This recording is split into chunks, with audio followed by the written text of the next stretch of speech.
आता आपण जे पाहतो अलीकडे की मुलगा वडिलांसोबत काही गोष्टी शेअर करत नाही किंवा फॅमिलीसोबत गोष्टी शेअर करत नाही, मग याच्यामध्ये काय वाटतं की नक्की चूक कोणाची असेल? पॅरेंट्स स्ट्रिक्टली वागतात ते म्हणून, किंवा मग मुलगा काहीतरी चुकीचं वागतोय? मला काय महत्त्वाचं आहे पालकांना, तुमचं बाळ की पैसा?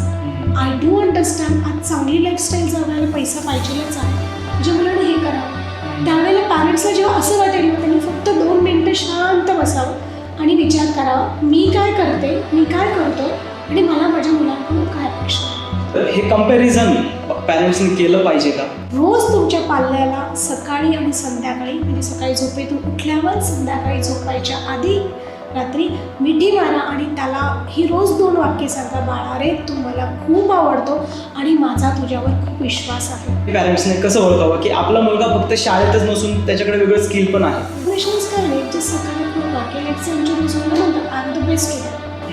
जेव्हा ते वारंवार म्हणतायत ना, त्यावेळेला ती गोष्ट कुठेतरी त्यांच्या सबकॉन्शियस माइंडमध्ये जाऊन बसते आणि मग ते माइंड तसं काम करायला चालू करतं. म्हणजे हे मेडिटेशन आणि अफर्मेशन्स हे रिमाइंडिंग ऑफ माइंड करतात. स्किल्स महत्त्वाचे की मार्क्स महत्त्वाचे? आणि तुमचे शब्द मुलांसाठी आशीर्वाद असतील हे कायम लक्षात ठेवा. लहानपणी खूप सारे विद्यार्थी खोटं बोलतात, तर ही सवय कशामुळे लागते? काय? ही शिस्त म्हणजे म्हणाल तर तुम्ही मार्गदर्शन आहे आणि शिक्षा म्हणाल तर दंड आहे, म्हणजे पनिशमेंट आहे असं आपण जे म्हणतो.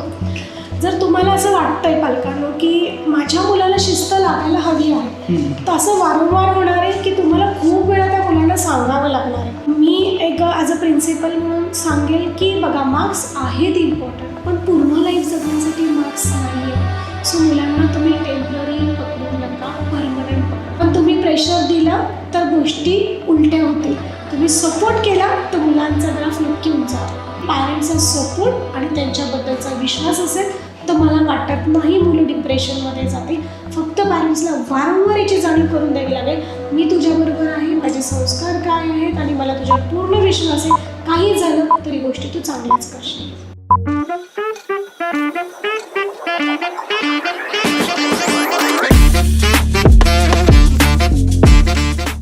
नमस्कार. आज आपण आपल्या पॉडकास्टमध्ये चर्चा करणार आहोत एक पालक आणि विद्यार्थी याच्यामध्ये बॉन्डिंग कसं असावं. कारण प्रत्येक पालकाला वाटतं की आपला मुलगा एक आदर्श व्यक्तिमत्व बनावा किंवा एक चांगला माणूस म्हणून त्यांनी जगात वावरावं. तर तेच घडवण्यासाठी मुलामध्ये आणि पॅरेंट्समध्ये कसं बॉन्डिंग असावं याबद्दल आज चर्चा करणार आहोत. कारण तुम्हाला माहिती आहे, आजकाल तुम्ही न्यूज पण पाहताय की मुलगा कसा वागतोय, पॅरेंट्स मुलासोबत कसे वागत आहेत. जसा काळ बदलत गेला आहे, टेक्नॉलॉजी आल्या, मुलांमध्ये टेन्शन, डिप्रेशन याचं प्रमाण वाढत चाललं.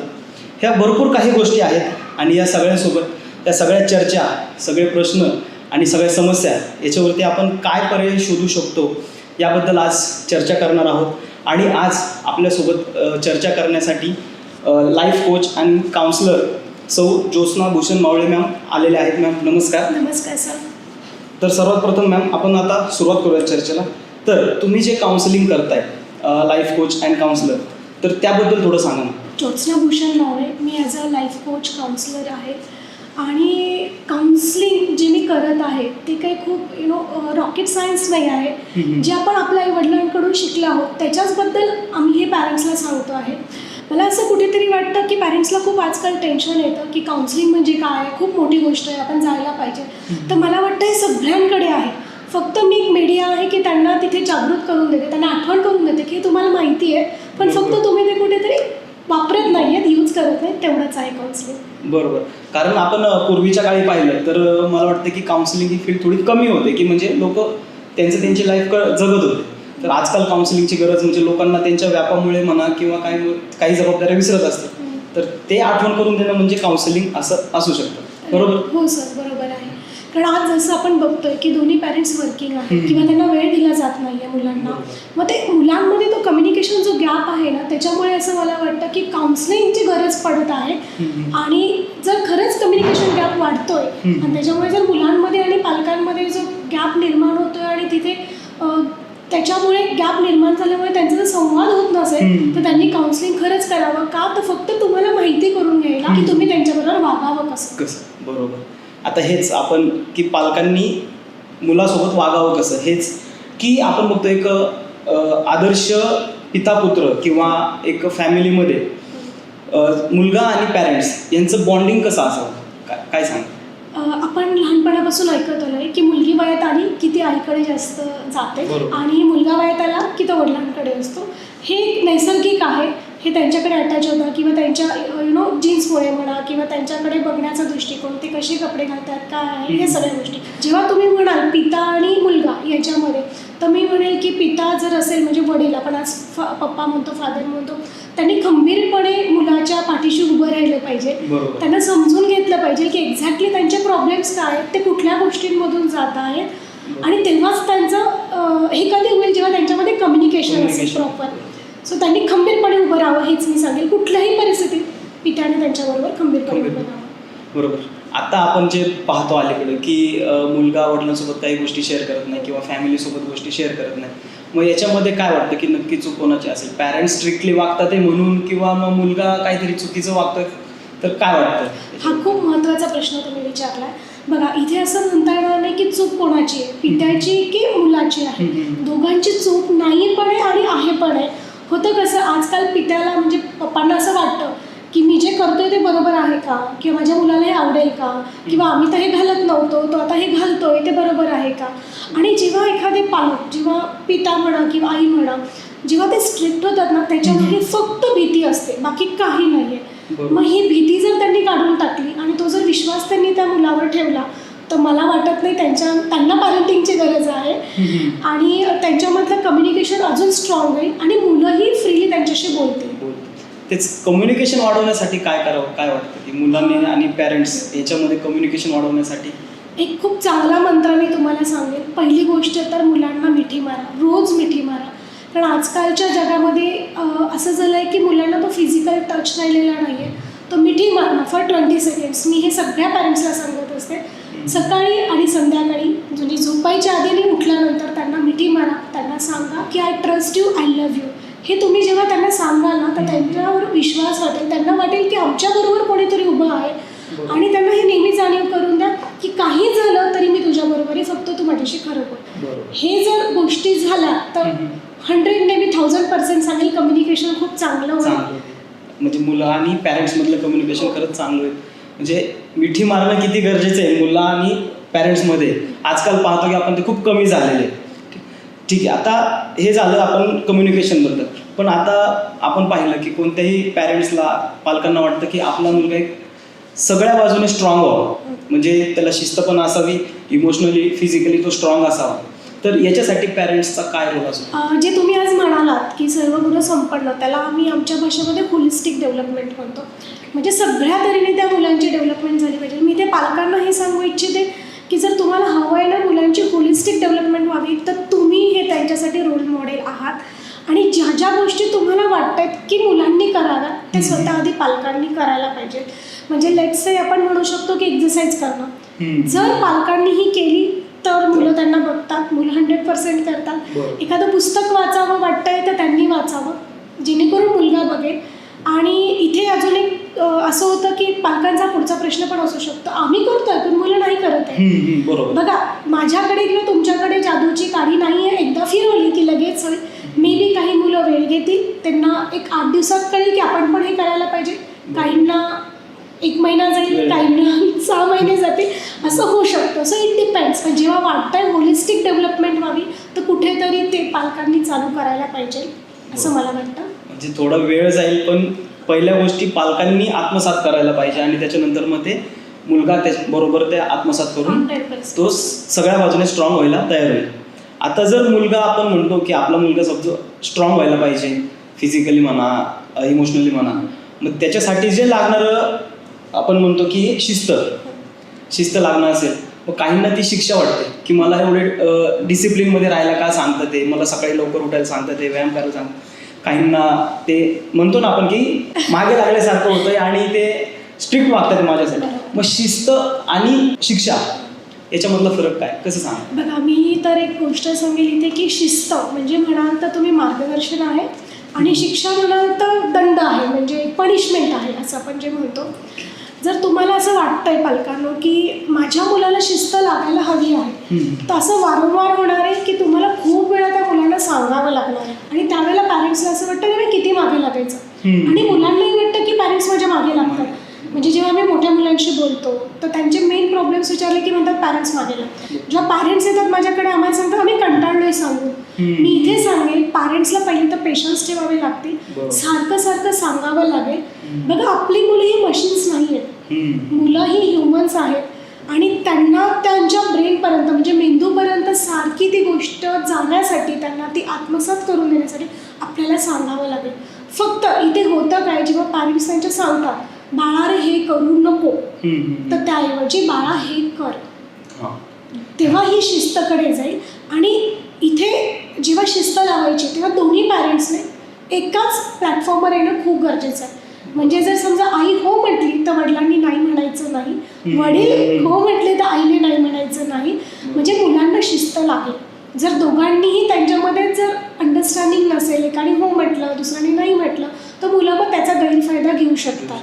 म्हणजे तुम्ही एका गोष्टीवर ठाम राहा, हे असायलाच हवं बाळा. जर लेट्स मी तुम्हाला सांगेल एक प्रामाणिकपणा पाहिजेलच पाहिजे, ही शिस्त आहे बरोबर, एक स्किल आहे, त्याच्यामुळे हे मुलांना पाहिजेलच पाहिजे. मग इथे तुम्ही ठाम राहा की तुझं चूक जरी झाली ना तू येऊन मला सांग, तिथे तू प्रामाणिकपणे सांग मी आहे तुझ्यासोबत. आणि ओरडण्यापेक्षा तिथे तुम्ही त्यांना जवळ घ्या. ठीक आहे बाळा एकदा चुकलं ठीक आहे, परत तू काही करणार नाही असा मला विश्वास आहे. म्हणजे ते विश्वास निर्माण करून द्या. मग मुलांना ती शिक्षा नाही वाटणार, शिस्त नक्की वाटायचं. बरोबर. म्हणजे कोणत्याही गोष्टीची निगेटिव्ह बाजू न सांगता की तू हे कर त्याच्यामुळे तुझा फायदा होईल असं एकदम शांततेत सांगणं फायद्याचं राहील. म्हणजे ते शिस्तीकडे ओळखेल. ठीक आहे. आता हे झालं शिस्तीबद्दल. आता आपण एक असं आहे की जे मी पण अनुभवलं आहे आणि भरपूर सारे माझ्या वयाचे मुलं किंवा आता शाळेतली मुलं पण की कंपॅरिझन करतात की बघ त्याला एवढे पर्सेंटेज पडले, तो असा करतोय, तो हे काम करतोय. तर हे कंपॅरिझन पॅरेंट्सनी केलं पाहिजे का? त्याच्यामध्ये पण दोन पार्ट आहेत, गुड कंपॅरिझन बॅड कंपॅरिझन. मग ते कसं मॅनेज केलं पाहिजे? बघा इथे कंपॅरिझन आता आपण आपल्यापासून सुरुवात करू. मी इथे खूप छान उदाहरण नेहमी माझ्या पालकांना देत असते की लेट्स तुम्ही ऑफिसमध्ये जॉब करता, ठीक आहे, आणि तुमच्या बॉसने सांगितलं की ते हे तू छान नाही केलं आहे, बघ त्याने छान केलं आहे, तर हाऊ डू यू फील, तुम्हाला कसं वाटतं? तिकडेच त्यांना त्यांचं उत्तर मिळतं. इथे लेडीज असतील, हाऊसवाईफ असतील तर त्यांना सांगते तुमच्या सासूबाईंनी म्हणा किंवा तुमच्या नवऱ्याने म्हटलं की हे छान नाही झालेलं आहे, त्यांना चांगलं येतं तुला येत नाही, किंवा तुम्ही दिवसभर काम केलेलं आहे ठीक आहे आणि नवरा घरी आला आणि एखादी गोष्ट राहून गेली किंवा भाजीत मीठ कमी आहे, जर त्यांनी आरडाओरडा केला किंवा असं काहीतरी केलं तेव्हा तुम्ही काय होतात, खचून जातात बरोबर आहे. पण त्याच जागी जर बॉसनेही म्हणजे त्या माणसाचं कौतुक केलं तर त्यांना एक एन्करेजमेंट मिळते बरोबर आहे. आणि सेम वे नवऱ्याने जर बायकोचं कौतुक केलं तर ठीक आहे भाजीत मीठच कमी झाले पण छान आहे. होतं कसं, बॉसने कौतुक केल्यामुळे पहिल्या केसमध्ये दुसऱ्या दिवशी अजून खूप छान क्वालिटी काम होतं राईट. क्वांटिटी नाही म्हणणार मी, क्वालिटी म्हणते. आणि जेव्हा नवरा बायकोला अप्रिशिएट करतो, कौतुक करतो, सपोर्ट देऊन ठीक आहे मीठच कमी झालं ना आपण घेऊ पण भाजी छान झाली आहे, त्यावेळेला दुसऱ्या दिवशी त्या बाईला खूप उमेद येते काम करायची की नाही मला अजून छान भाजी बनवायची, अजून चांगली होते. पण ह्या केसमध्ये जर नाही झालं तर तिथे काय होईल, त्याला वाटेल बॉस खूप खडूस आहे, मला नाही करायचं आहे आणि वाटेल की मी नवऱ्यासाठी मुलांसाठी एवढं करते तरी नवरा मला अप्रिशिएट नाही करत आहे, कौतुक नाही करत आहे, सो ते डिमोरलाइज होतात. हेच उदाहरण आपण मुलांसाठी घेऊयात. बघा मुलं सकाळपासून उठतात, स्कूलला जातात, वेगळे स्पोर्ट्स असतील, आजकाल ट्युशन्स आहेत आणि पॅरेंट्सला सगळ्यांना वाटतं माझ्या मुलाने हे पण केलं पाहिजे ते पण केलं पाहिजे. आणि आजकाल तर सोशल मीडियामुळे स्टेटसला टाकल्यामुळे माझा मुलगा हे का करत नाही, ही कंपॅरिझन खूप चालू झाली. ह्याच्यामुळे होतं कसं आहे, आपण विसरून जातो आपलं बाळ आहे कसं, त्याचे इनर टॅलेंट्स आहेत का, ते जर एकदा कळलं पॅरेंट्सला तर मला वाटत नाही कंपॅरिझन होईल. आणि बघा साहजिक आहे, मी म्हणणार नाही हे ॲज अ पेरेंट मला पण वाटेल माझ्या मुलाने हे करावं. त्यावेळेला पॅरेंट्सला जेव्हा असं वाटेल ना त्यांनी फक्त 2 मिनिटं शांत बसावं आणि विचार करावा मी काय करते, मी काय करतोय आणि मला माझ्या मुलांकडून काय अपेक्षा आहे. तिथेच कंपॅरिझन ब्रेक केलं जाईल. म्हणजे मुलाचं इनर टॅलेंट ओळखा आणि त्यांना सपोर्ट करा. बरोबर, नक्कीच. कारण की काय होतं की या कंपॅरिझनच्या कॉम्पिटिशनमध्ये मुलांवरती कुठंतरी बर्डन येते की तू हे कर आणि त्याला टेन्शन वगैरे येतं. ठीक आहे, हे झालं बॅड कंपॅरिझन. पण आपण गुड कंपॅरिझन जर म्हटलं तर त्याचे काही एक्झाम्पल्स वगैरे सांगता येतील का? हो नक्कीच. बघा आता ज्यांना 2 मुलं आहेत असं बऱ्याच वेळेला होतं की पॅरेंट्स लोक म्हणतात सेकंड चाइल्ड नेहमी हायपर ॲक्टिव्ह असतं कारण ते मोठ्या भावा बहिणींकडे बघून शिकतं. कारण माहिती नाही तो भाऊ उडी मारते मला आरामात उडी मारता येणार आहे, मला घाबरायचं कारण नाही. त्यावेळेला पॅरेंट्सला असं वाटतं की लहान खूप छान आहे किंवा हुशार आहे, हे 99% होत असतं. तिथे मी पॅरेंट्सला असं सांगेन की जेव्हा तुम्हाला असं वाटतंय तर तुम्ही ते गुड कंपॅरिझन करा. जेव्हा लहानाला तुम्हाला ॲप्रिशिएट करायचं तेव्हा सांगा, अरे वा तू तर हे ताईसारखं आणि दादासारखंच करतोय. तेव्हा होईल काय, 2 फायदे होतील. मोठ्याला ॲप्रिशिएशन मिळेल, लहानालाही मिळेल आणि मोठ्याला एक उमेद मिळेल. तर मग इथे तुम्ही कम्पेअर करा. इथे ॲप्रिशिएट केल्यामुळे मोठ्याला वाटतं अरे हो मी पण असंच करत होतो. पण जर चुकून तुम्ही असं बोललात, अरे लहाना तर किती छान करते, मोठ्याला काहीच येत नाही आहे, मला खूप वेळा सांगावं लागतं, हा किती फास्ट करतो, मग हे निगेटिव्ह झालं. म्हणून गुड कंपॅरिझन करा, पण वेगळ्या पद्धतीने थोडंसं करा की दोघं मुलं तुमची छान ग्रो होतील. आणि जर मुलं दोघं नसतील, एकच आहे, तर कंपॅरिझन करताना गुड कंपॅरिझन जर असेल तर मी सांगेन, सजेस्ट करेन की प्रत्येक वेळेला असं उदाहरण देऊ नका, ती खूप छान करते मग तुला हे जमत नाही.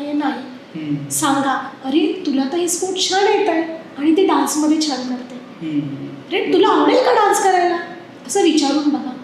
त्यांचं म्हणणं काय ते ऐकून घ्या. असं कंपॅरिझन केलं तर मला वाटतं तिथे ते बॅड नाही होणार आणि ते बर्डन पण नाही येणार त्याच्यावरती. बरोबर. तर पॅरेंट्सना तेच विनंती आहे की कंपॅरिझन करताना थोडं गुड कंपॅरिझन करा, जेणेकरून बर्डन येणार नाही.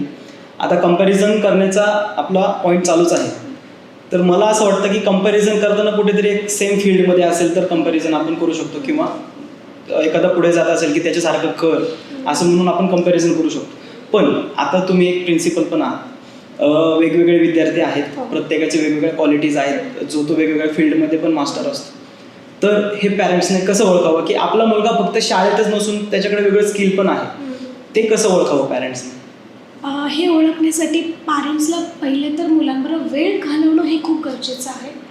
वारंवार टीचर्सला भेटणं गरजेचं आहे, त्यांना ऑब्झर्व करणं गरजेचं आहे इन्स्टेड ऑफ कंपॅरिझन. कंपॅरिझन म्हटलं की ते दोन्ही अर्थाने घेता येईल, पण मी तरी माझ्या वैयक्तिक म्हणेन ते नाहीच चांगलं. मग आता तुम्हाला ते ओळखायचं आहे ना कसं आहे, तर बघा ना, म्हणजे छोट्या वयापासून कधी ड्रॉइंगला टाकून बघा, कधी डान्सला या, पण एक तरी मुलगा फिजिकल ॲक्टिव्हिटी करेल, स्पोर्ट्सवर जाईल. आणि काय होतं याच्यामुळे मुलांना जेव्हा स्पोर्ट्समध्ये जातात, पहिली गोष्ट तर आहे ना त्यांच्यामध्ये हॅपी हार्मोन सिक्रेट होतात, कारण एक्सरसाइज करतात थोडीफार त्याच्यामुळे, आणि तिथे पालकांना आरामात कळतं की ते मुलं कशामध्ये करू शकतात. आणि हळूहळू वेळ द्या. फक्त इथे आत्ता मी टाकलं आहे एकदम रिझल्ट मिळेल असं होऊ शकत नाही. बरेच वेळ असं पण होईल, आज क्रिकेट आवडतं, उद्या फुटबॉल आवडेल. हे choices it will get change may be, right, depending on their age. पण ठीक आहे, फक्त ॲक्सेप्ट करा आणि सपोर्ट करत राहा. बरोबर. म्हणजे प्रत्येक पॅरेंट्सने त्याच्या मुलासाठी थोडा वेळ देऊन टाइम स्पेंड करणे, की नक्की कशामध्ये तो गुंतून राहतो, जास्त वेळ तो कुठे घालवतो ते बघून आपण ठरवलं पाहिजे. आता एक सपोज एक जण अभ्यासामध्ये हुशार नाही, पण एक्झाम तर प्रत्येकाला द्यावी लागते, शाळेमध्ये आहे त्याला कमी मार्क्स पण मिळतात, मग ते आणि त्याचे स्किल्स, म्हणजे आपण म्हणू शकतो की स्किल्स महत्त्वाचे की मार्क्स महत्त्वाचे, काय सांग? मार्क्स ऑफकोर्स आहे सर, पुढच्या वर्गात जाण्यासाठी महत्त्वाचे आहे. आणि स्किल्स म्हणजे ज्याला आपण कौशल्य म्हणतो मराठीमध्ये, ते पूर्ण जीवन जगण्यासाठी महत्त्वाचे आहे, हे पालकांना लक्षात आलं पाहिजे. मी एक ॲज अ प्रिन्सिपल म्हणून सांगेल की बघा, मार्क्स आहेत इम्पॉर्टंट, पण पूर्ण लाईफ जगण्यासाठी मार्क्स नाही आहे. सो मुलांना तुम्ही टेम्पररी पकडू नका, परमनंट पकडा. आज नाही येते ना, ठीक आहे. आणि समजा एखाद्या विषयात कमी जरी मार्क्स मिळाले तर तुम्ही जेव्हा जातायत रिझल्ट बघायला, ठीक आहे, प्रत्येक पॅरेंट्सचं असं होतं, काय होतं, छान मिळाले 2 सब्जेक्ट्समध्ये किंवा 3मध्ये, एखाद्या याच्यात कमी मिळाले तर पॅरेंट्स, आणि मॅथ्समध्ये कमी मिळाले, असं करू नका. तिथे मी सांगेन पहिले सुरुवात इथून करा की कुठल्या सब्जेक्ट्समध्ये मार्क्स चांगले मिळालेले आहेत तिथे बघा. ते निम्मे आहेत तरी समाधानी राहा, कारण त्या मुलाने मुलीने काहीतरी अभ्यास करून केलेले आहेत आणि तिथे त्यांना अप्रिशिएट करा. आणि मग तुम्हाला कळेल की ते हळूहळू कसं करतात. तुम्ही तिथेच म्हटलं, अरे मॅथ्स तर तुला काहीच मार्क्स नाही आहे, मग त्या बाळाला वाटतं अरे मी मराठी छान केलं आहे, मी हिंदी छान केलं आहे, मी SST चांगलं केलं आहे, आणि तुम्ही मॅथ्सच घेऊन बसलात, राईट. तिकडे मुलं डिस्करेज होतात आणि त्यांना मग वाटतं तो एक न्यूनगंड तयार होतो, म्हणजे फिअर असतो.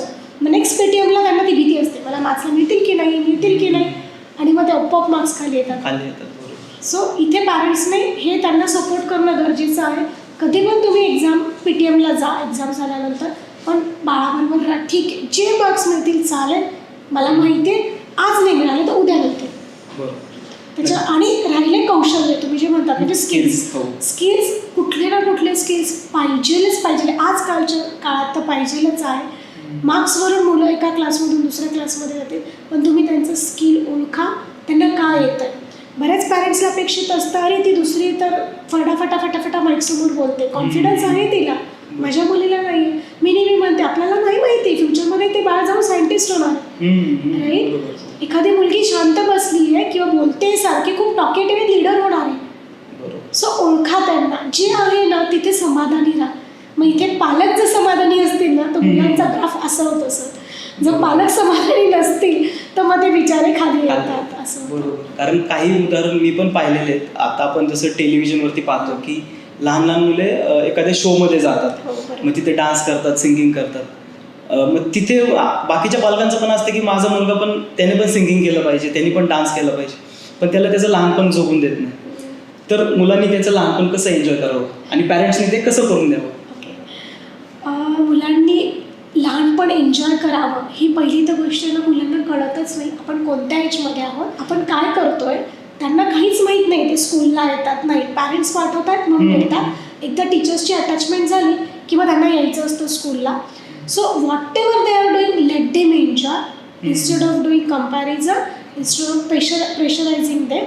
आणि इथे मी सांगेल तुम्ही जे म्हणालात कसं एन्जॉय करू द्यावं, पालकांनी पण त्यांच्यासारखं लहान मूल व्हावं, त्यांच्याबरोबर बसावं.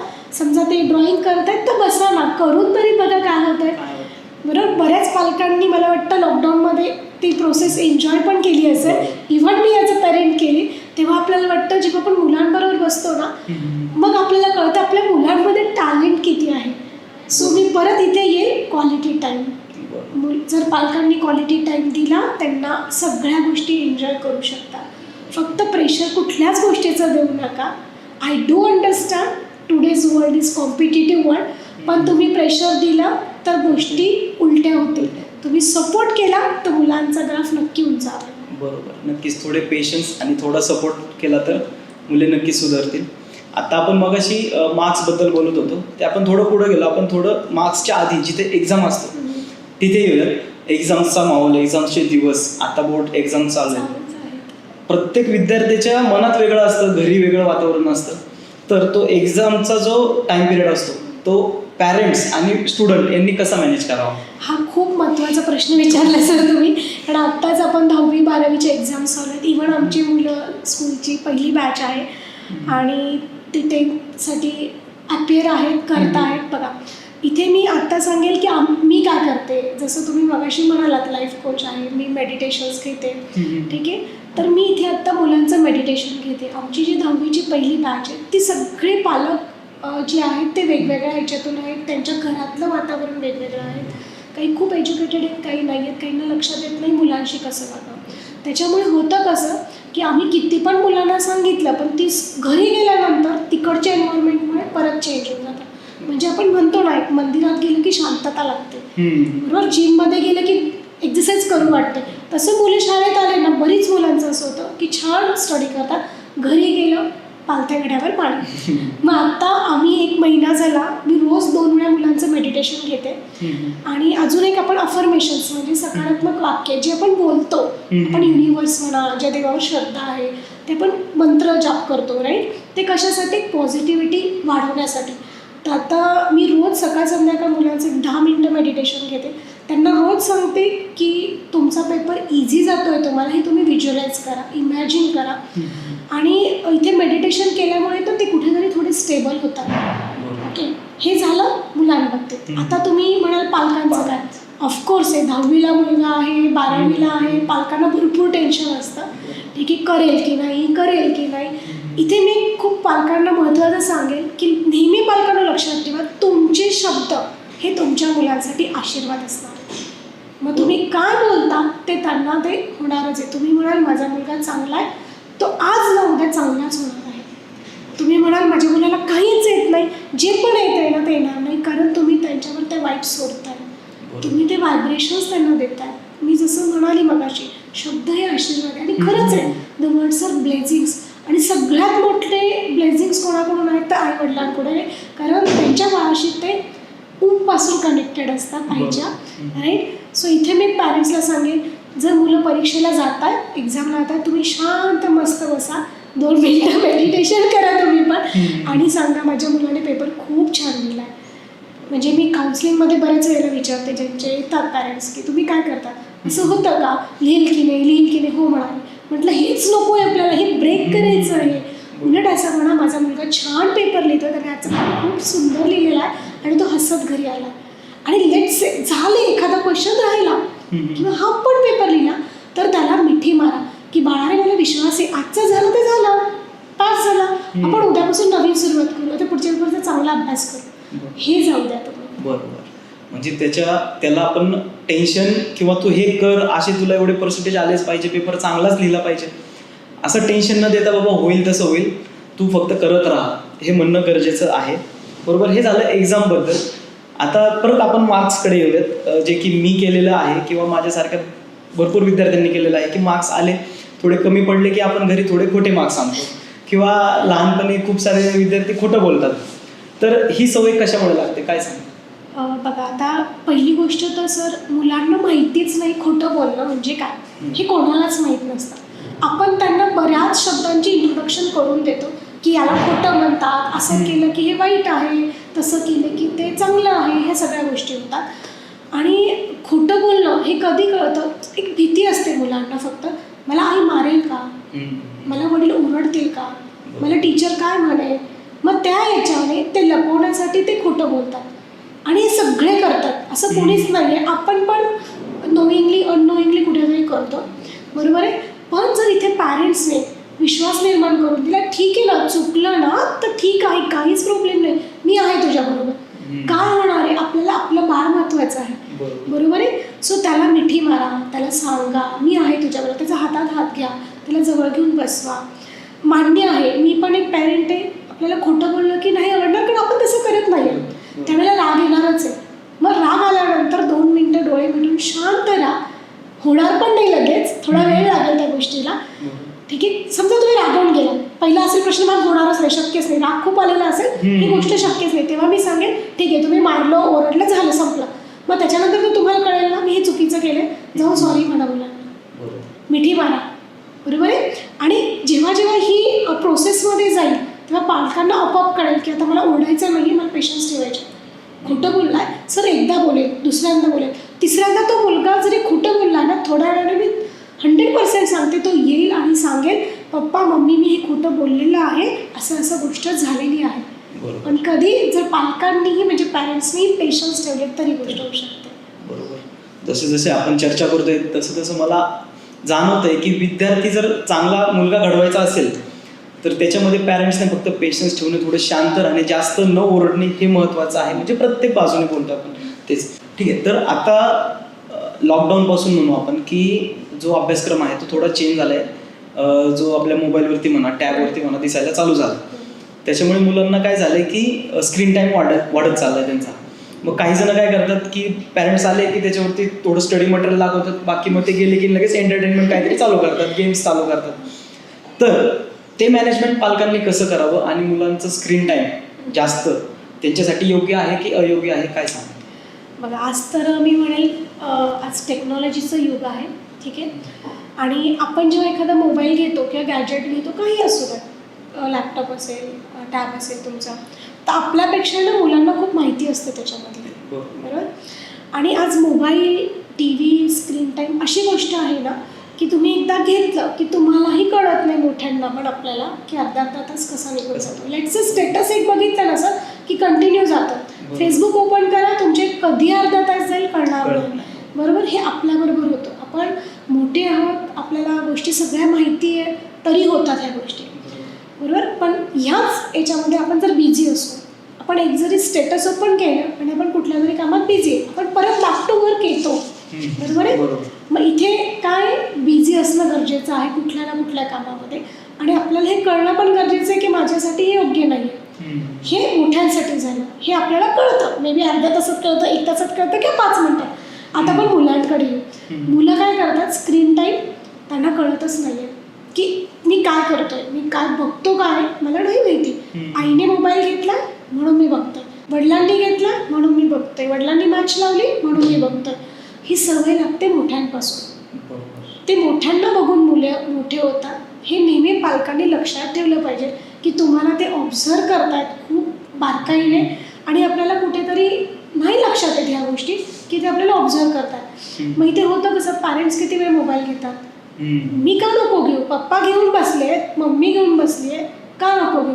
एक साधं एक्झाम्पल द्यायचं, मी हॉटेलमध्ये एकदा जेवायला गेले होते. आईने मोबाईल घेतला, वडिलांनी घेतला, मुलीने घेतला, मुलगी टीनेजरमधली, ती मुलगा हार्डली 3rd-4th मध्ये असेल, ही ऑल्सो टोक मोबाईल. 4 जण ते मोबाईलवर होते. म्हणजे बघा आता झालं काय, आई वडिलांनी घेतला, मुलीने घेतला, मुलाने घेतला, हा स्क्रीन टाईम. हे कोणामुळे असेल, मे बी पॅरेंट्समुळे असू शकतं. मग ह्या गोष्टी जेव्हा आपण देतो आणि मग आपण बाहेर गेलो, मग ती मुलांना सवय लागते. मग आपणच म्हणतो तो ऐकतच नाही मोबाईल. कसं ऐकेल, तुम्ही सवय लावली आहे जेवताना मोबाईल, ऐकत नाही म्हणून मोबाईल. ह्या गोष्टी होत आहेत. आता स्क्रीन टाईम आपण, मी बघाशी जसं म्हटलं की आपण 5 मिनटं बघायला गेलो की अर्धा तास होतो. का होतं माहिती आहे, त्या व्ह्यूज जे आहेत ना ते आपल्याला अट्रॅक्ट करतात अजून बघायला. आणि तुम्ही अर्ध्या तासाने मोबाईल ठेवून बघा, तुम्ही ना थोडं डिस्ट्रॅक्ट व्हाल, तुम्ही डिप्रेशनमध्ये गेल्यासारखं होईल, डोकं चढेल तुमचं. आणि तुम्हाला कोणी काही विचारलं ना तर तुम्ही एकदम पटकन ओरडाल किंवा नाराज व्हाल, काहीतरी गोष्ट चुकीची होईल. हेच मुलांबरोबर होतं. मुलं अर्धा तास मोबाईल TV बघतात आणि मग आई ओरडली की मुलं कसं ऐकणार आहे, कारण ऑलरेडी त्यांच्या ब्रेनवर कब्जा केला आहे मोबाईलने, त्या वेव्हजने. So it is very difficult for them to understand. ते तर लहान आहेत. आता हे जर करायचं असेल, बघा मूवी बघावे लागतील कधीतरी, काही चांगले असतील, हे प्रत्येकाची आवड आहे बरोबर. काही वेळेला स्क्रीन टाईम द्यायचा आहे. मी तर सांगेल की तुम्ही आठवड्यातून एकदाच द्या. आणि अभ्यासाचं असेल तर ट्राय करा की तुम्ही पण त्यांच्या बाजूला बसा. लेट्स से तुम्ही बिझी आहात, तुम्ही मगाशी जसं म्हटलं पालकांनी मोबाईल दिला, मुलांनी ती PDF उघडली, हे केलं ते केलं आणि पालक केलं दुसरं चालू. हे 100 नाही सर 1000% होणारच आहे. सो इथे करायचं काय, पालकांनी त्यांना सांगायचं बाळा रे हे आहे, हे कम्प्लीट कर. गेले आले, बघितलं मुलगा काहीतरी करतो, मारू नका, ओरडू नका, समजून सांगा बाळा का केलं तू असं, माझा किती विश्वास आहे तुझ्यावर आणि तुला आत्ता इम्पॉर्टंट काय हे की नाही, हे झाल्यावर आपण मूवी बघू, आपण हे झाल्यावर ते करू, हे सांगणं. जर गरज असेल तर मोबाईल द्यायची, नसेल तर तुम्ही त्यांच्या बाजूला थोडा वेळ बसा आणि मोबाईल स्क्रीन टाईम एक ठेवाच. नो स्क्रीन टाईम जेवताना, मग तो TV असू द्या, मोबाईल असू द्या, नाही म्हणजे नाही. आय डू अंडरस्टँड, आज पालक सगळे बिझी आहे, मी पण आहे त्याच्यामधून एक, पण काही वेळेला आपल्याला कॉल उचलावे लागतील. मग त्यावेळेला मुलांना समजून सांगा की काय इम्पॉर्टंट आहे, मला का बोलावं लागेल. सो त्यांना जर ती नीड सांगितली, ती गरज सांगितली तर डेफिनेटली स्क्रीन टाईम हळूहळू सर कमी. आणि आजच्या काळात गरजेचं आहे. पण आम्ही बघतो स्क्रीन टाईममुळे मुलांमध्ये जे मेंटल डिसॅबिलिटी म्हणतो आपण, त्या गोष्टी ADHD ऑल हे चालू झालेलं आहे. पण हे पॅरेंट्सला लक्षात येत नाही. बरोबर. तेच की स्क्रीन टाईममुळे लोक आजकाल बघतो आपण की टेन्शन, डिप्रेशन वगैरे वाढत चाललेलं आहे. आपण त्याच्याकडे येणारच आहे. पण याची सुरुवात मी म्हणतो की आता मी पण ऑब्झर्व करतो की जेव्हा मूल लहान असतं 1 वर्षाच्या आतमध्ये किंवा 2-3 वर्षापर्यंत असतं, आईला जेव्हा कामं करायची असतात तेव्हा ते डिस्टर्बन्स नको म्हणून ती काय म्हणते, दर मोबाईल बघत बस. तर हे कितपत योग्य, आणि जर हे नसेल करायचं तर त्याला ऑप्शन काय सजेस्ट कराल? हे खूप छान आहे आणि मी पण काय केलं ते मी सांगेन. बघा आईला हे नेहमी होतं की बाबा मला काम करायचं आहे, मुलगा त्रास देतोय किचनमध्ये किंवा अजून काय, तर मला बसून द्यायचं, मोबाईल दिला की माझा अर्धा-पाऊण तासात काम पटापट निपटणार. बघा हेच आहे, इथेच तुम्ही कुठेतरी चूक करताय असं मी म्हणेन. मोबाईल देण्यापेक्षा तुम्ही त्यांना किचनमध्ये घेऊन जा, ठेवून द्या ना त्यांच्यासमोर बटाटोच, म्हणजे बटाटे ठेवून द्या, काउंट करू द्या, त्याच्याबरोबर खेळू द्या.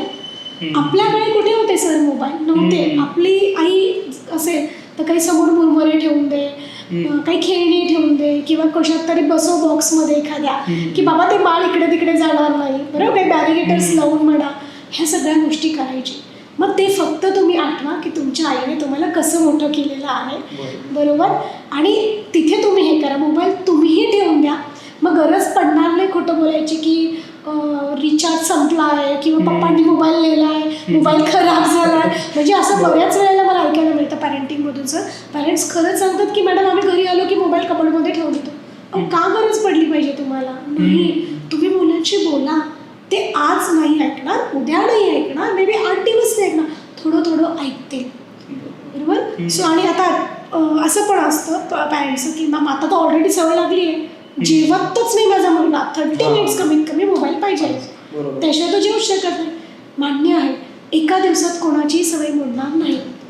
तुम्ही त्यांच्याबरोबर राईम्स म्हणा, काही गोष्टी सांगा, जसं आपली आई सांगायची, बरोबर, जसं जिजाऊ मातांनी शिवाजी महाराजांसाठी केलं, गोष्टी सांगा मुलांना, कारण गोष्टी खूप छान लक्षात राहतात, त्याच्यामधून त्यांना खूप चांगले मॉरल्स मिळतात. आणि जेव्हा हे करतील ना सर, हळूहळू होईल, ही गोष्ट एकदम होणार नाही. सो मोबाईल बंद करा, हीच माझी पॅरेंट्सला रिक्वेस्ट असेल. कारण लहान आहे तेव्हा जर सवय लागली मोबाईलची तर ती कंटिन्यू राहील. तो जर 1 वर्षाचा 2 वर्षाचा असतानाच म्हणेल की मी मोबाईल असल्याशिवाय जेवणार नाही, तर ते कंटिन्यू वाढत राहील. तर आता मोबाईलचा विषय आहेच, तर त्याच्यामध्ये आता पाहतो की आपण मुलं टेन्शनमध्ये आहेत, डिप्रेशनमध्ये जातात, ते वेगळे पाऊल पण उचलतात ते. तर याचा टेन्शन डिप्रेशनमध्ये जाण्याचा, मोबाईलचा आणि सोशल मीडियाचा कसा संबंध आहे आणि याच्यातून कसं बाहेर पडता येईल? पहिली गोष्ट तर मोबाईल आज सगळ्यांना पाहिजेलच आहे. ओके, मग तिथून तुम्ही 10वी झाली मुलांची की वाटतं पॅरेंट्सला की मोबाईल पाहिजे, आणि मुलांनाही वाटतं. मला इथे कुठेतरी असं सांगायचं वाटेल पॅरेंट्सला की तुम्हाला किती गरज आहे कोणत्या गोष्टीची, आधी हे तुम्ही अंडरस्टँड करा आणि मग तुम्ही ठरवा मला काय घ्यायचं. कारण मुलं, मी परत सांगेल, पालकांकडे बघून मोठे होत आहेत. इथे तुम्ही जर एखादा लेट्स से आता आयफोनचं युग आलेलं आहे, ठीक आहे, तर मग ते होतं ना की मी वापरत नाहीये, हा मोबाईल पडू नये, देऊन टाकू मुलाला. ह्या गोष्टी होत जातात. ठीक आहे, जर तुमचा मुलगा खरंच कुठल्या मॅचेसला जातोय, कुठे बाहेर जातोय, तुम्हाला कम्युनिकेशन करायचं आहे, so that time steel okay तुम्ही मोबाईल देतात. पण इथे मी खरंच सांगेल की पॅरेंट कंट्रोल, आता खूप चांगल्या गोष्टी आहेत त्या तुम्ही करा.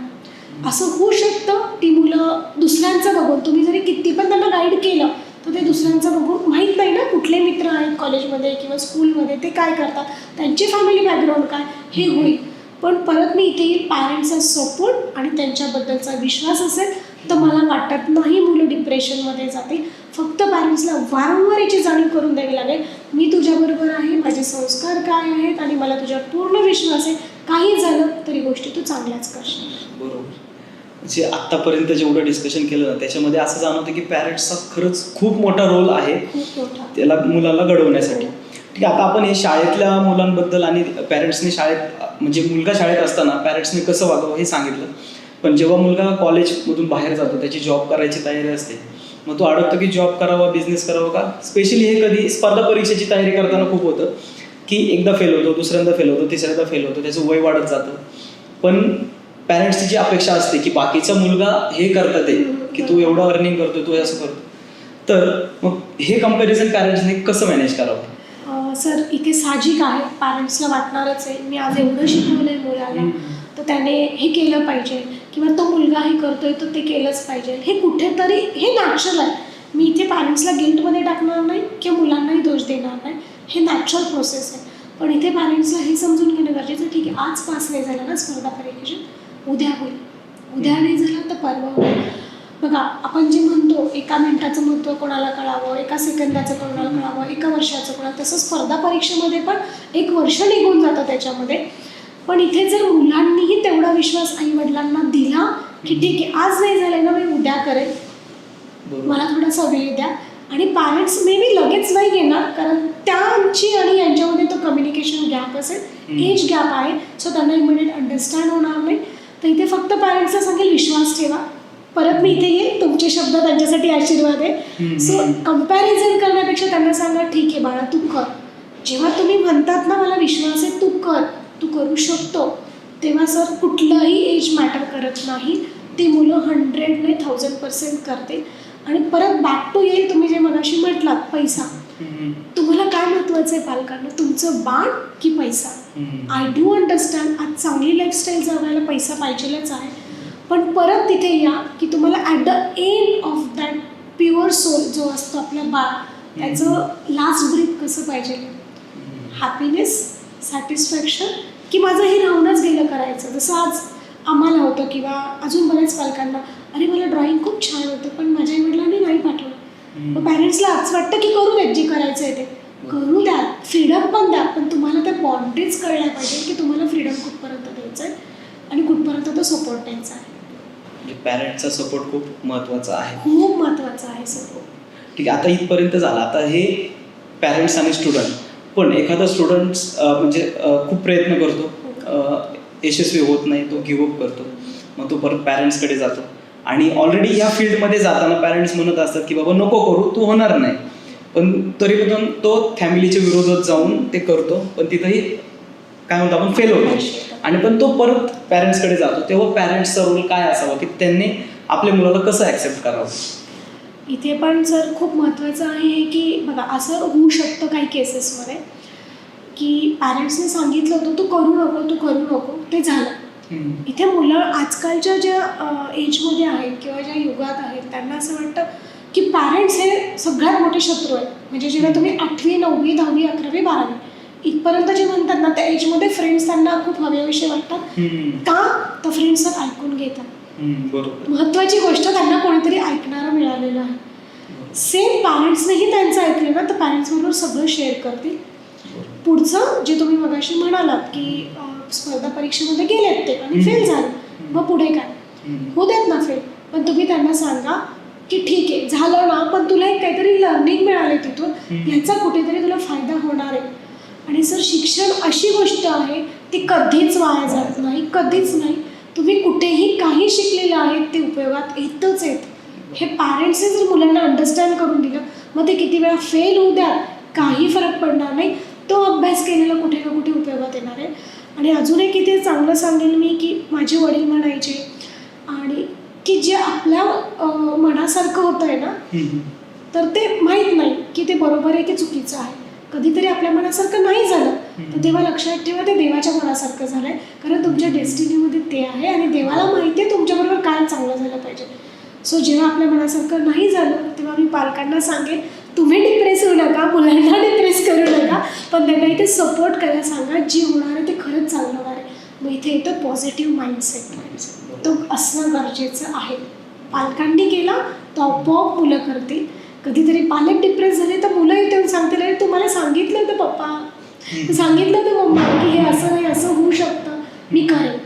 आपण परत आहे ना मेडिटेशन्स ॲफर्मेशन्सवरती येऊयात की तुम्ही जसं मगाशी सांगितलं की विद्यार्थी एक्झामला जाताना मेडिटेशन ॲफर्मेशन्स करून जर गेला तर त्याचा फायदा होईल.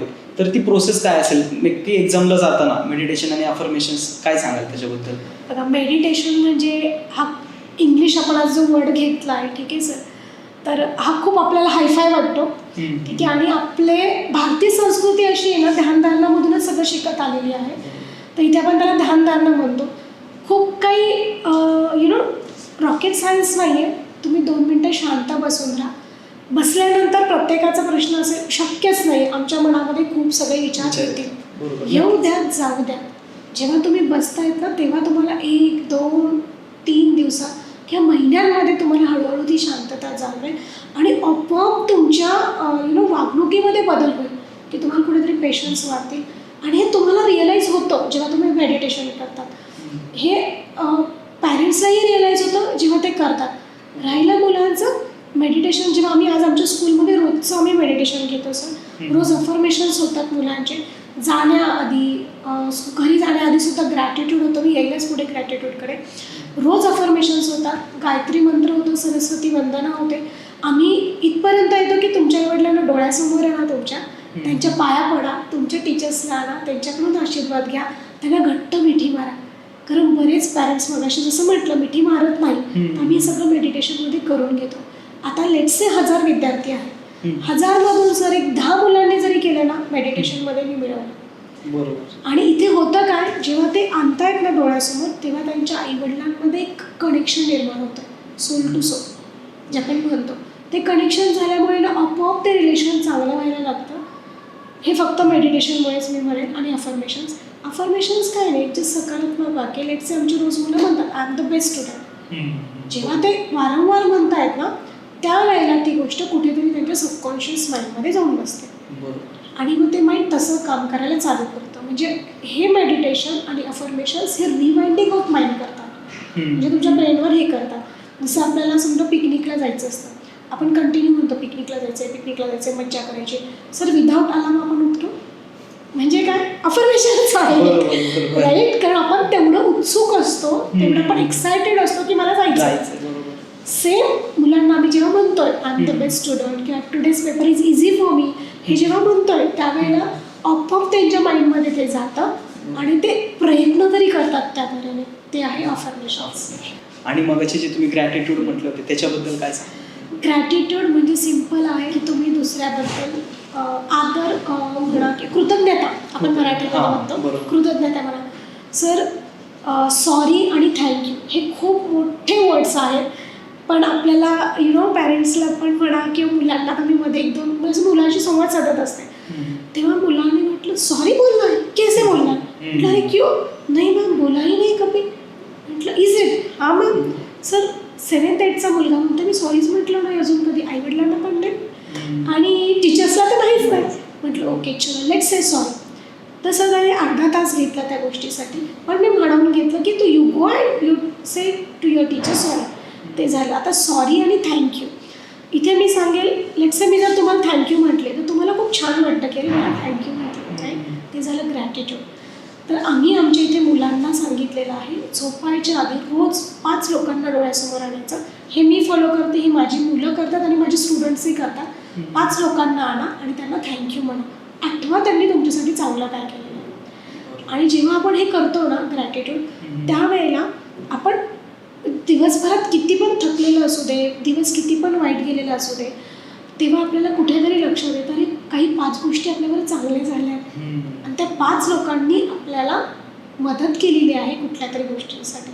मग साधी गोष्ट, मला पाणी आणून दिलं, मला दूध दिलं, काही असू शकतं, छोटी छोटी मदत असू शकते काही. म्हणजे मी तर म्हणेल पॅरेंट्सला की तुम्ही तुमच्या इथे जी घरात कामवाली येते तिला जाताना थँक्यू म्हणा, एखादा कुरिअरवाला आला त्याला थँक्यू म्हणा, पाणी विचारा. हे सर एक 15 अगोदरचीच गोष्ट आहे. आमच्या घरी आम्ही सवय लागलेली की थँक्यू म्हणायचंच, कुणी पण येऊ दे, पार्सल दिले थँक्यू म्हणा आणि पाणी विचारा. सकाळी 6:30ला तो माणूस आला, मी त्याला विचारलं दादा थँक्यू सो मच आणि पाणी देऊ का? तर त्याला कळलं नाही, तो मोबाईलमध्ये मी पटपट पार्सल जायची तो घाईमध्ये होता. तो लिफ्टजवळ गेला, त्याला ते नंतर रिअलाइज झालं, मी त्याला पाणी विचारलं आणि थँक्यू म्हटलं. तो परत आला, बेल वाजवली, म्हटलं काही राहिलं नाही, मला आज पहिल्यांदा कोणीतरी थँक्यू म्हणाले आणि पाणी विचारलं.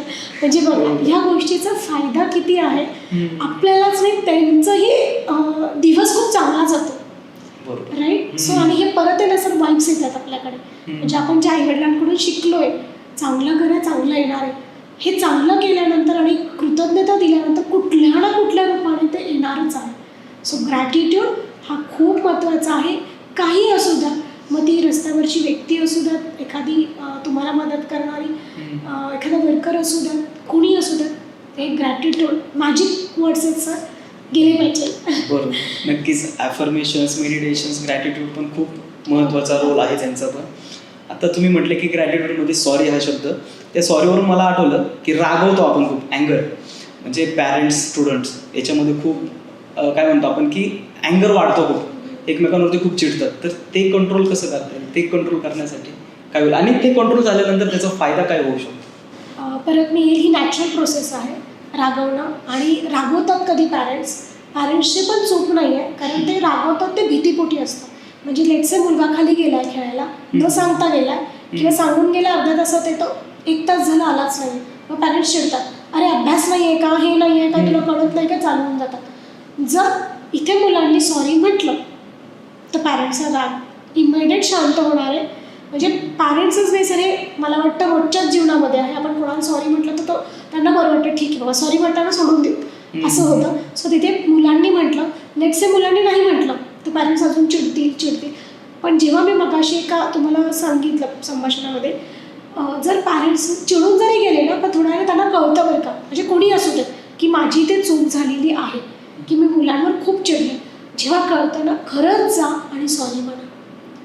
तुम्ही म्हटलात ना त्या मुलगा तुम्हाला नेक्स्ट टाइम तोच स्वतः सॉरी म्हणेल की मम्मी पप्पा सॉरी मी उशिरा आलो किंवा माझी चूक झाली, हे तुम्हाला तो म्हणेल.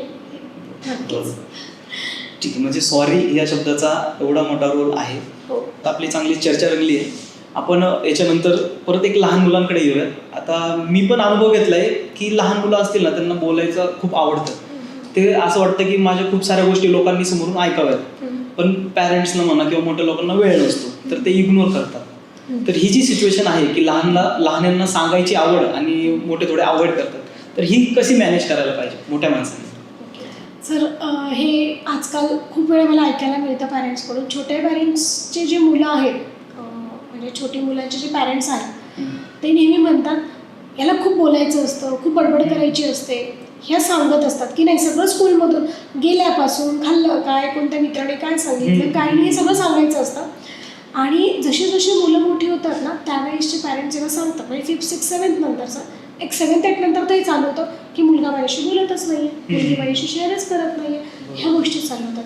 आता इथे पॅरेंट्सचा रोल कसा आहे बघा, जेव्हा मुलं आपल्याकडे येतात काहीतरी सांगायला, ठीक आहे आपण बिझी असतो, परत मी येईल, I do understand we all are busy somewhere, आणि प्रत्येक वेळेला मुलांना वेळ नाही देऊ शकत किंवा ऐकू नाही शकत, किंवा कधी कधी असं होतं महत्त्वाची आपली मीटिंग चालू आहे, काम चालू आहे, मुलं येतात, मम्मा मला हे सांगायचं आहे, पप्पा मला हे सांगायचं आहे, तिकडेच पाहिजे, तू थांब जरा समजत नाही आहे, माझं महत्त्वाचं काम चालू आहे, पण नंतर बोलू. आणि जेव्हा हे होतं ना सर त्यावेळेला ते मुलं कुठेतरी कॉन्फिडन्स त्यांचा लो होतो की बाबा माझं ऐकून नाही घ्यायचं आहे, ठीक आहे. आणि जरी ऐकलं जरी ना पॅरेंट्सने कधी कामामध्ये तर ओके ठीक आहे आपण नंतर बघू, अरे पण त्या बाळाला सांगायचं आहे काय, ते नाही जात. आणि मग जशी जशी मुलं मोठी होतात त्यांना कळतं आईबाबांचं ऐकून नाही घ्यायचे, मम्मी पप्पांना वेळ नाही आहे, मग ते अजून कोणीतरी शोधतात त्यांना ऐकण्यासाठी. सो इथे जेव्हा तुम्हाला मुलांना खरंच समजून घ्यायचं आहे की तुम्ही खूप सगळे बिझी आहात, मी सांगेल संध्याकाळचं एक वेळ ठेवा, संध्याकाळी तुम्ही उशिरा येतात तर सकाळची एक वेळ ठेवा, त्याला मी क्वालिटी टाईम म्हणते. मी म्हणते आईने आणि वडिलांनी वेगवेगळे 15 ते 20 मिनटं हे मुलांबरोबर घालवावे. तिथे त्यांचा मोबाईल बरोबर नाही आहे, त्यांचा पार्टनर नाही आहे, घालवा आणि विचारा बाळारे आज तुझा दिवस कसा गेला, तुझं काय काय झालं. आणि ही छोट्यांपासून मोठ्यांपर्यंत करा. जेव्हा ती मुलं छोटी असतात भरपूर काही गोष्टी सांगतील आणि त्या गोष्टींमधून आपल्याला कळेल, पण जसं आपण म्हणतो कधी कधी गुड टच बॅड टच किंवा काय झालं तर ते घाबरणार नाही त्या गोष्टी सांगायला, ते पूर्णपणे तुमच्याबरोबर मोकळे होते. फक्त जेव्हा तुम्ही सांगणार आहे तर इथे खूप इम्पॉर्टंट रोल प्ले करा पॅरेंट्सला. मी सांगेल की तुम्ही इम्पॅथी दाखवा, सिम्पॅथी दाखवू नका. म्हणजे काय, जर आपण सिम्पॅथी म्हणजे फक्त आपण ऐकून घेतो, आपलं लक्ष अर्ध आहे अर्ध नाही, आपल्याला त्यांच्या भावना नाही कळते, पण इम्पॅथी म्हणजे तुम्ही पूर्णपणे त्याच्यामध्ये गेला आहात, त्यांना पूर्ण त्यांची सिच्युएशन तुमच्या डोळ्यासमोर येते, तुम्हाला ते फील होते, ते आहे इम्पॅथी. शांतपणाने ऐकून घ्या त्यांच्याबरोबर काय झालेलं आहे किंवा त्यांनी काय चांगलं केलेलं आहे, सगळ्याच गोष्टी. आणि जेव्हा हे चालू होईल ना सर, जेव्हा तुमचा एक मोठा प्रश्न होता की शेअर नाही करा, इथे पेरेंट्स सगळे इतके बिंदास्त असतील ना की माझं बाळ माझ्याबरोबर सगळं शेअर करत आहे का, तर फक्त रोजची 15 ते 20 मिनटं. आणि मला वाटत नाही कोणी कितीही बिझी असेल तर 15 ते 20 मिनटं काढणं पॅरेंट्ससाठी अवघड नाही. मग तुम्ही ती एक्झरसाईजमध्ये काढा, सायकलिंगला मुलाला सकाळी घेऊन जा, नाही तर संध्याकाळी थोडा वेळ बसा, काही करा, पण तुम्ही ठरवा की मला टी व्ही किंवा मोबाईल बघण्यापेक्षा माझ्या बाळाला वाढवायचं तर मला ते बघायचं, राईट. नक्कीच. आता हे ऐकत असताना मी एक न्यूज वाचली होती, ती आठवली. एक कुठली तरी ग्रामपंचायत आहे म्हणजे गाव आहे, त्यांनी असा डिसिजन घेतला आहे की रोज संध्याकाळी 1 तास 7 ते 8च्या दरम्यान कुणीही मोबाईल वापरायचा नाही, टी व्ही पाहायची नाही, त्यांनी फक्त क्वालिटी टाईम स्पेंड करायचा आपल्या मुलांसोबत. तर असे निर्णय घेणं योग्य आहे का आणि त्याचा काय इफेक्ट होऊ शकतो, तुम्हाला काय वाटतं? सर माझ्यासाठी पण सरप्राईज आहे, असा निर्णय गावामध्ये ग्रामपंचायतीमध्ये झाला. मी तर हॅट्स ऑफ म्हणेल, त्यांना थँक्यू म्हणेल की असा तुम्ही निर्णय घेतला आहे. कारण सर आपल्याला म्हणजे इव्हन मला असं वाटतं की माझा मोबाईलला रेंज नाही आहे किंवा आपण कुठे गेलो तर आपण नर्वस असतो, माझे इम्पॉर्टंट कॉल्स येतील का किंवा काय होईल. पण लेट्स से सर काही बिघडत नाही जर एक दिवस मोबाईल बंद राहिला तर, बरोबर. जर हा निर्णय घेतला आहे ना 1 तासासाठी, मी म्हणते खरंच असा निर्णय झाला पाहिजे, कारण तेव्हाच कुठे ना पॅरेंट्स मुलांबरोबर येणार होते किंवा आई वडील. म्हणजे मी कपलकडे जात नाही आहे, पण बघा परत मी आहे कपल्स काय करतायत किंवा आई वडील काय करतायत यांना बघून मुलं मोठे होणार आहेत. सो त्यांच्यामध्ये जर खूप चांगलं बॉन्डिंग असेल तर आय डोंट फील की मुलांना कुठे पॅरेंटिंगची गरज असेल.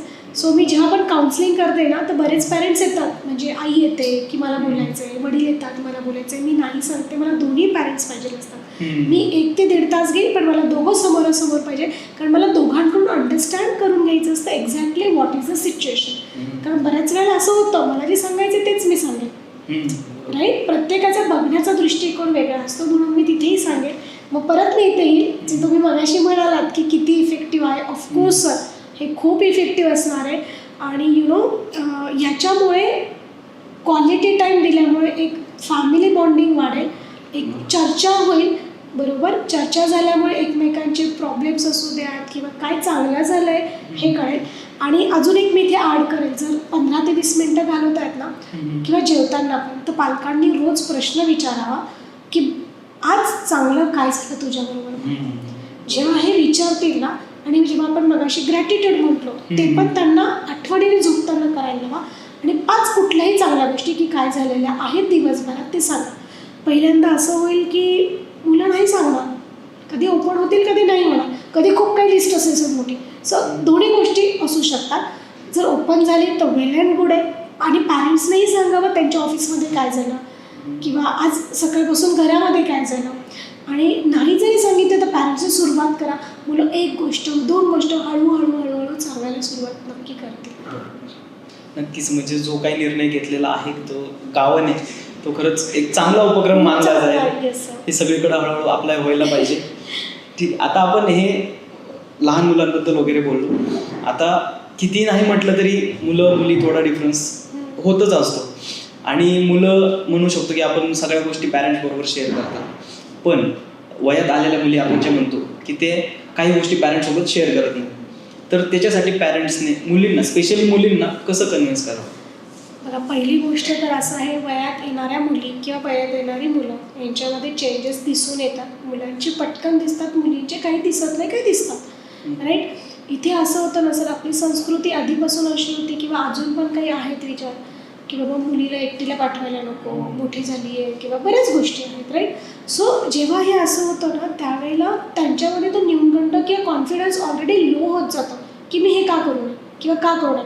मी तुम्हाला इथे एक खूप छान सांगेल की आमच्या स्कूलमध्ये आम्ही 5th 6th पासून मुलींना आणि मुलांना पिरियड्सची माहिती देतो, एकत्र बसवतो, त्यांना एक्झॅक्टली सगळं नाही पण थोड्या गोष्टी सांगतो. आणि इथे मी मुलींना स्वतः सांगत असते, गुड टच बॅड टचच आहेच, की पिरियड्स येणं हे एक गिफ्ट आहे आपल्याला. हे देवी देताना म्हणजे देवींना पण आलेलं आहे. आणि when we are having, so it's gift. कारण बऱ्याच लोक बघा, प्रत्येकाचं कल्चर वेगळं आहे की देवांना हात लावला काही ठिकाणी लावलं जातं, जर that is a different part, तिकडे मला नाही जायचं आहे. पण जेव्हा तुम्ही मुलींना सांगतात ना, हे गिफ्ट आहे तुम्हाला देवाने किंवा नेचरने दिलेलं, सो दे फील प्राऊड की अरे हा, मी सांगते की ही कोणाकडेच ताकद नाही, हे आपल्याला गिफ्ट आहे. आणि हे असल्यावर आपण एक फ्युचर किंवा दुसरं जनरेशन निर्माण करण्याची आपल्यामध्ये ताकद आहे. So don't think bad. आणि हे कधी होईल, जेव्हा आई आणि वडील मुलींबरोबर एकदम ठामपणे उभे राहतील, खूप व्यवस्थित चर्चा करतील की एक्झॅक्टली काय होतं आहे. कारण जर त्यांनीच आईवडिलांनी कुठेतरी बाउंड्रीज ठेवल्या की नाही हे असं नसतं, ते तसं नाही करायला पाहिजे, किंवा त्यांना कुठेतरी लिमिटेशन्स दिले, तर आजकाल सर लिमिटेशन्स दिले की मुलांकडे गॅजेट्स आहे, गुगल आहे, पाहिजे ते गुगल करा, नाही ते इन्फॉर्मेशन गुगल त्यांच्यासमोर ठेवेल. So I will suggest to parents, आणि इट्स रिक्वेस्ट पण मी म्हणेल की मुलं काही विचारताय तर काही त्यांचं एज किती आहे तेवढ्यापर्यंत त्यांना सांगा गोष्टी. आणि हे पण सांगा, बाळा तू जसं मोठा होशील तुला काही गोष्टी कळत जाईल. जर हे तुम्ही त्यांना सांगितलं, जसं तुम्ही म्हणालात की मुली नाही शेअर करत, 100% शेअर करते. सर बऱ्याच मुली येतात माझ्याकडे की मॅम घर पे तो ऐसे बोला जाता है, असं होतं तसं. इट्स फाईन बच्चा, आपकी मे बी कल्चर अलग है तो वो ॲक्सेप्ट करो, but inform your parents. Right. So हे जेव्हा कळेल ना हळूहळू. आणि अजून एक महत्त्वाची गोष्ट होते काय सर, जेव्हा मी मुलं आणि मुलींना दोघांना सांगतो त्यावेळेला मुलांमध्ये पण काही चर्चा होतच असतात, तेव्हा त्यांनाही कळतं की मला रिस्पेक्ट करायचा आहे मुलींचा. सो ह्या गोष्टीमुळे दे ऑल्सो अंडरस्टँड की मला हे करायचं आहे. आणि मग जो कम्युनिकेशन गॅप आहे ना, तो कुठेतरी भरून निघायला मिळेल किंवा थोडीफार इन्फॉर्मेशन मिळाल्यामुळे ते सर्च करत नाही. सो पॅरेंट्सने हे करायला हवं की सांगा, काही नाही ना, विचारतील प्रश्न, विचारणार तर आहेच, पण तुम्हाला कुठपर्यंत त्यांच्या एजपर्यंत सांगायचं हे तुम्ही ठरवा. आणि आपल्याला लक्षात येतच सर की मला आत्ता माझा मुलगा एवढाच आहे तर मला एवढंच सांगायचं आहे. नक्कीच. त्याच्यामुळे पॅरेंट्सने पण मुलींना म्हणा मुलांना म्हणा सांगताना त्यांच्या वयाच्या जेवढ्या काय अकॉर्डिंगली गोष्टी असतील तेवढ्या सांगाव्या. राईट. ठीक आहे. आता मी लहान मुलाच्या किंवा एखाद्या मुलाच्या स्वभावाकडे येईल की तो स्वभाव असा का बनत असेल. सपोज मला एखादी वस्तू पाहिजे, आता लहान मुलांचं म्हटलं तर मला खेळणं पाहिजे, मोठ्या मुलांना म्हटलं तर मला गाडी पाहिजे, मोबाईल पाहिजे, आणि ते जर नाही भेटलं तर त्यांना खूप राग येतो. तर हा स्वभाव त्यांचा का बरं होत असेल? सर हे मी पण एक्सपिरियन्स केला आहे. लेट्स से मी एक छान एक्झाम्पल दिली. ते आपण मुलांना बड्डेज जेव्हा असतात तेव्हा गिफ्ट घेण्यासाठी घेऊन जातो, ठीक आहे, आणि मग तिथे देतो तेव्हा मुलांना वाटतं मलाही गिफ्ट पाहिजे, म्हणजे तू त्याला घेते ना, मला का नाही? आणि मग पॅरेंट्सला वाटतं अरे ठीक आहे ना, माझ्याकडे आहेत ना पैसे, मला नाही मिळालंय, मी घेऊन देतो. इथून ती सुरुवात होते सर. बघा, गरज मी मगाशी जसं म्हटलं आणि तुमच्याकडे काय आहे हे जर पॅरेंट्सलाच अंडरस्टँड झालं ना की मला खरंच द्यायची आहे का. जर घरात 10 कार्स ऑलरेडी आहेत तर मी 11वी कार घेऊन का देऊ? मुलांना सांगा, बाळा रे तुझ्याकडे आहे ना, तू त्याच्याबरोबर आधी खेळ, मग आपण नवीन घेऊ. मुलं बेबी हट्ट करतील, लोटांगण घालतील दुकानामध्ये, मग पॅरेंट्सला वाटेल अरे मला सगळे बघताय, मी घेऊन देऊ असं होतं सर. पण नाही, तुम्ही तिथे ठाम राहा की आता बड्डे कोणाचा आहे, त्याचा आहे, तुझा जेव्हा तुला ऑलरेडी गिफ्ट मिळणारच आहे तिकडे, राईट. सो तिथे तुम्ही ठाम राहा, नका घेऊन देऊ, आणि हळूहळू सर हे होईल, लगेच होणार नाही परत. आणि पॅरेंट्सला इथे पेशन्स ठेवणं खूप गरजेचं आहे. तुम्ही एकदा घेऊन दिलं, दुसऱ्यांदा ते लोटांगण घातल्याशिवाय राहणार नाही.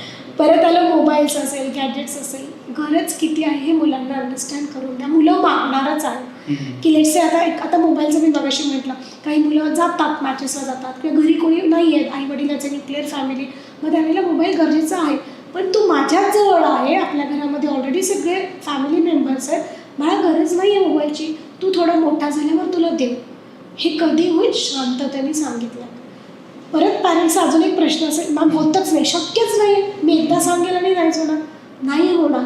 परत मी सांगेल ना माझ्याकडे जादूची छडी आहे ना तुमच्याकडे आहे, थोडासा वेळ लागेल, त्यांना वेळ द्या, समजून घ्या. आणि जर हट्ट करतायत ना सर, बेस्ट वे मी सांगेल डायव्हर्ट करा मुलांना. इमिडिएट त्यांच्या चांगल्या काय गोष्टी आहेत ना त्याची आठवण करून द्या. तुम्ही जर प्रत्येक वेळेला डायव्हर्ट करणं शिकलात ना तर मला वाटत नाही पॅरेंट्सला, परत मी रॉकेट सायन्स आहे किंवा पॅरेंटिंग आहे आणि हे आपल्या सगळ्यांना माहिती आहे, फक्त कुठेतरी आपण बिझी असल्यामुळे आपण वापरत नाही की आपल्या लक्षात नाही आहे. म्हणजे आपल्याच आईवडिलांवरून आठवा, आपल्या आईवडिलांना नाही पडली पॅरेंटिंगची गरज किंवा कुठली पुस्तकं पण वाचले नाही आहेत, त्यांनी त्यावेळेसची गरज काय आहे ती किती द्यायची आहे. आणि मेन म्हणजे आपल्याला त्यांनी स्किल्स किंवा आपण नीतिमूल्य जे म्हणजे व्हॅल्यूज बोलतो ना सर, त्या खूप चांगल्या शिकवल्या, म्हणून आपण इथे आहोत त्यांच्यामुळे असं मी म्हणेन. व्हॅल्यूज जर तुम्ही मुलांना दिलात तर इथे मुलं हट्ट मला नाही वाटत करतील. बरोबर, नक्कीच. आता आपली चर्चा करताना आपल्या पॅरेंट्सला जे म्हणतो आपण काउन्सिलिंगची गरज पडली नाही, तर याचं कुठेतरी एक कारण असं होतं की जुन्या काळी जॉईंट फॅमिली खूप होत्या. आता बघतो की आपण आई वडील मुलगा 4 जण हार्डली राहतात आणि जुन्या काळी खूप जॉईंट फॅमिली होती. तर एक चांगला मुलगा घडवण्यासाठी, एक चांगलं पॅरेंटिंग होण्यासाठी जॉईंट फॅमिलीची कितपत महत्त्व आहे? सर मी इथे सांगेल की प्रत्येक गोष्टीला जशा 2 बाजू, म्हणजे नाण्याला 2 बाजू आहेत, ठीक आहे, तसं हे आहे की तुम्ही कुठल्या गोष्टींचा फायदा करून घेता, तुम्ही किती पॉझिटिव्हली विचार करतात. जॉईंट फॅमिली आहे तर त्याचे काही ॲडव्हान्टेज पण आहेत, काही डिसॲडव्हान्टेज पण आहेत. न्यूक्लिअर आहे, सेम थिंग, ॲडव्हान्टेज आहे, डिसॲडव्हान्टेज आहे. कधी जॉईंट फॅमिलीमध्ये पण मनं दुखवल्यामुळे भांडणं होतात, ती मुलं तशी करतात. कधी चांगले असेल तर ऑफकोर्स ते चांगली होतात. न्यूक्लिअरमध्ये आईवडीलच आहेत, लक्ष द्यायला कोणी नाही आहे, किंवा आईवडिलांनी खूप चांगलं समजून त्यांचा टाईम ॲडजस्ट करून मुलांना पॅरेंटिंग केलं. So it's totally depend on particular parents.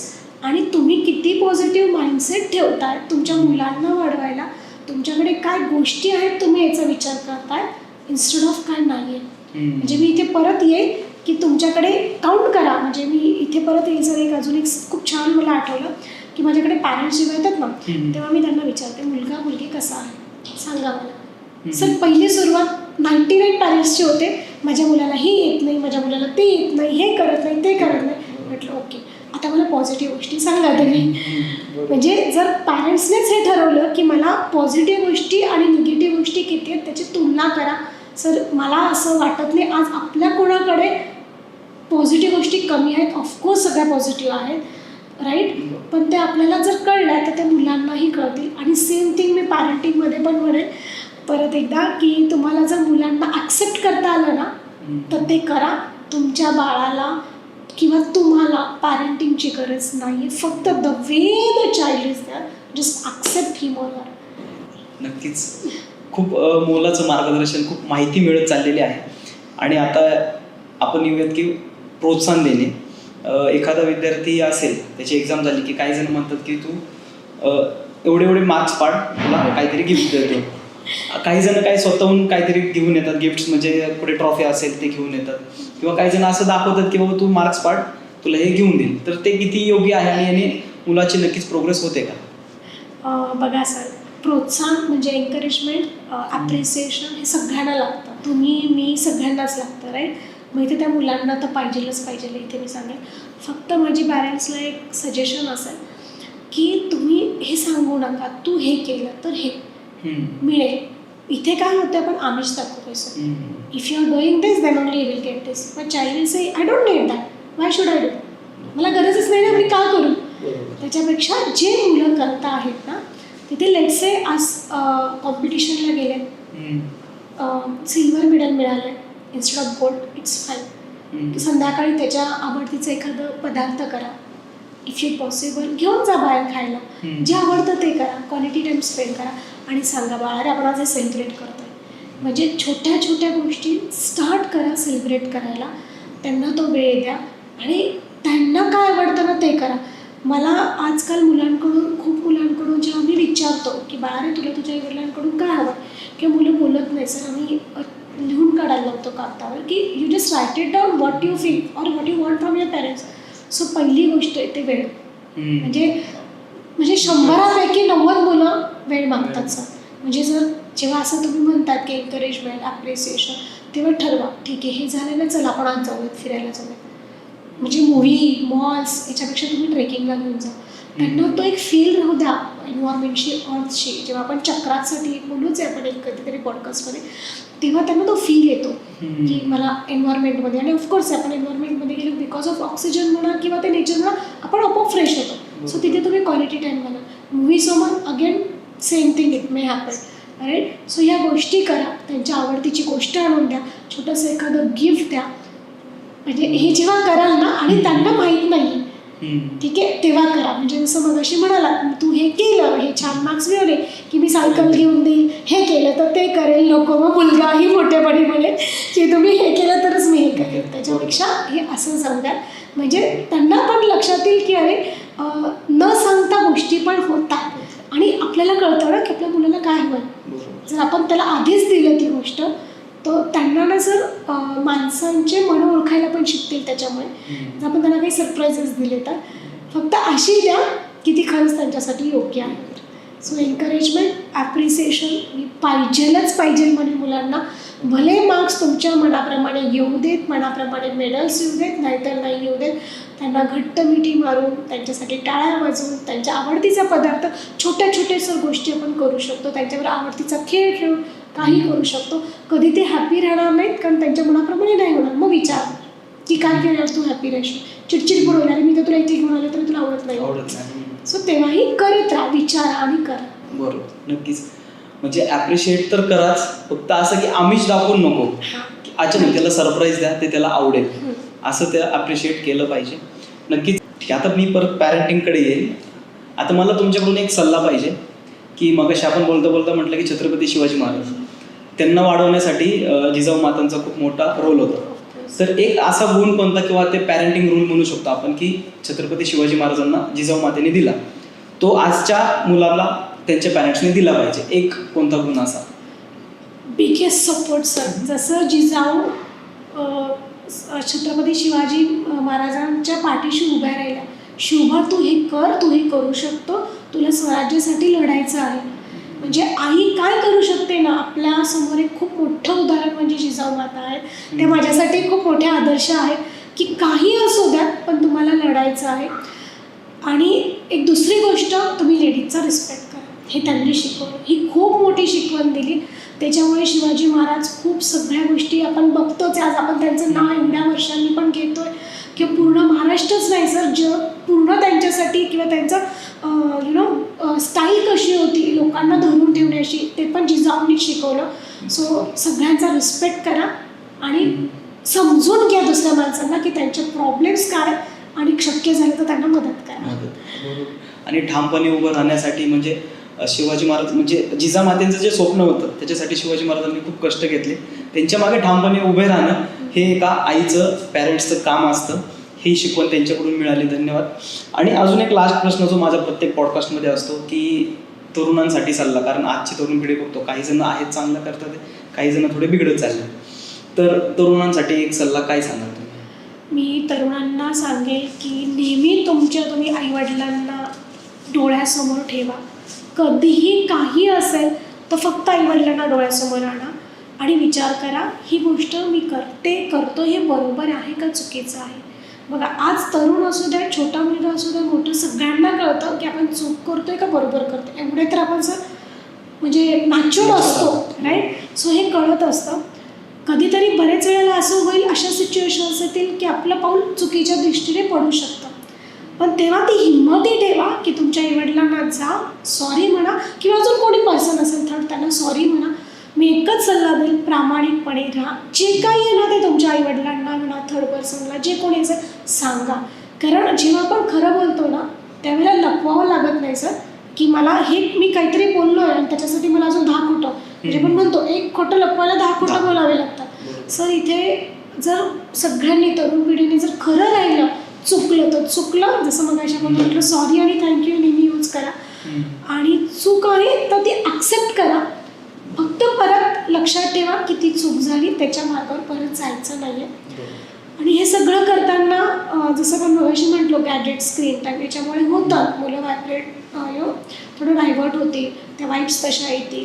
पण मग इथे जर मुलांनी मेडिटेशन म्हणा किंवा स्पोर्ट्स म्हणा, अफर्मेशन्स म्हणा, एक्झरसाईज म्हणा, काहीतरी एक तुमच्याबरोबर ठेवा, छंद, हॉबी ठेवा, की जेणेकरून मुलं जात नाही. आज मी खूप मुलं बघते आजूबाजूला जे खरंच स्पोर्ट्स करतायत आणि अलॉंग विथ अकॅडमिक्स करतायत. सर वेळच नाही आहे त्यांना बाकीच्या गोष्टी विचार करायला. मग इथे मुद्दा काय, तुम्ही स्वतःला बिझी करा. आणि इथे परत नाही आहे, तरुण पिढीला पॅरेंट्सनी सपोर्ट करा. ठीक आहे ना, आज तो जिमला जातोय, आज सायकलिंगला जातोय, जाऊ देत ना, काही नाही. फक्त सांगा बाळाने तू नीट आहे परत. मॅडम आल्या वेळात वेळ काढून आणि त्यांनी खूप मोलाचं मार्गदर्शन आपल्याला या पॉडकास्ट थ्रू केलेलं आहे. असं वाटतं की हे क्वेश्चन्स मी माझ्या स्वतःच्या एक्सपिरियन्सनुसारच सांगतोय की जे मी लहानपणापासून अनुभवलं आहे आणि जे इथून पुढं अनुभवायचं हे सगळं मी माझ्या स्वतःचीच कहाणी त्यांना सांगून त्याच्यावरती ॲन्सर्स मिळवलेले आहेत. नक्कीच खूप महत्त्वाची इन्फॉर्मेशन तुम्ही दिली आणि वेळात वेळ काढून आला त्याबद्दल धन्यवाद. आणि मी इथे गणेश सरांना खूप खूप धन्यवाद सर. इमेज ग्रॅटिट्यूड, तुम्ही मला बोलवलं, मला माझे विचार मांडण्याची संधी दिली. आणि नक्कीच आपण ह्या विषयावर परत बोलू असं मला वाटतं आहे, कारण हा विषय संपण्यासारखा नाही आहे.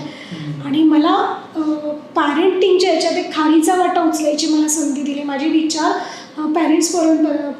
पॅरेंट्सपर्यंत किंवा लोकांपर्यंत पोहोचवण्याची संधी दिली, त्याबद्दल खूप खूप धन्यवाद. Image gratitude. Thank you so much. Thank you.